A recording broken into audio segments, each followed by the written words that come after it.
ఇది శ్రీ మరకత రాజరాజేశ్వరి అమ్మవారి గర్భాలయం. అమ్మవారి మూలమూర్తి మరకతమణితో రూపొందించారు. మరకతమణితో తయారు చేసిన విగ్రహం ప్రపంచంలో ఈ ఒక్క ఆలయంలోనే దర్శనమివ్వడం విశేషం.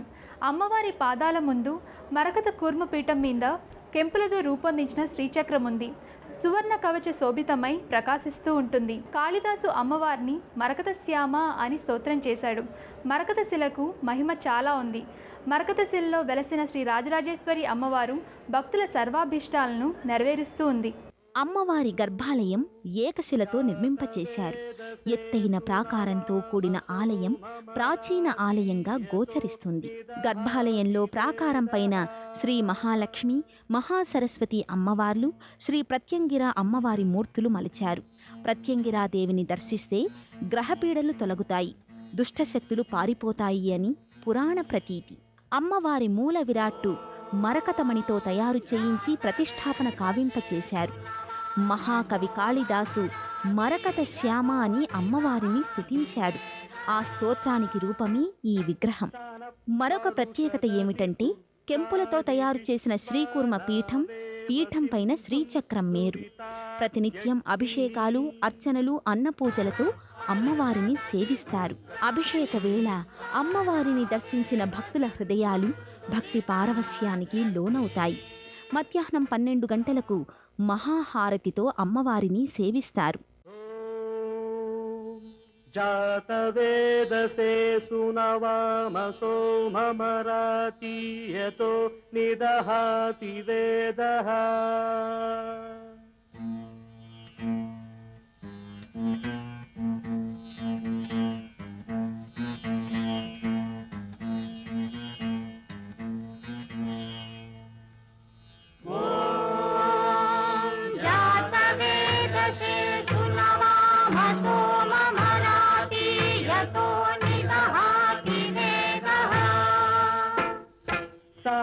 పరుషదతి దుర్గాణి విశ్వానావేవ సింధుం దురితాత్యగ్నిః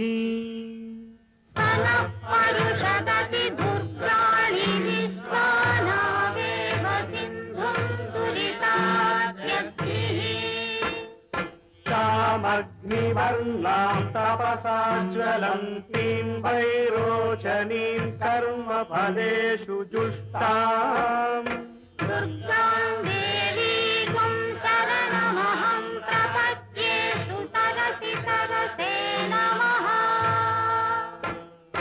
అగ్నే త్వం పారయాణం యో అస్మాన్ స్వస్తిభిరతి దుర్గాణి విశ్వా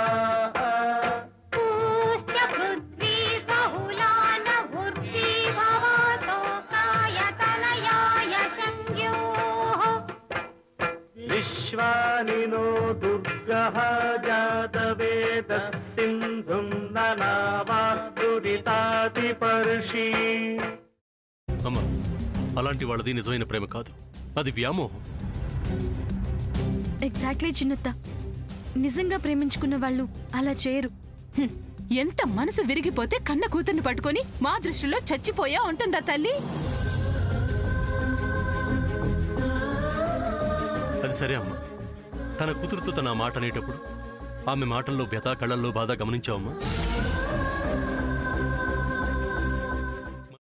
పెద్దబాబుకు బర్త్డే విషెస్ చెప్పు కూడా వెళ్ళాం కదా.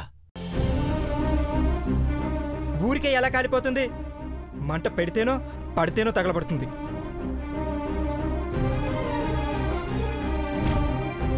కరెక్ట్ చిన్నబాబు, నీకొచ్చినట్టే నాకు డౌట్ వచ్చింది. పార్వతే షర్టును తగలబెట్టిందనుకుంటా.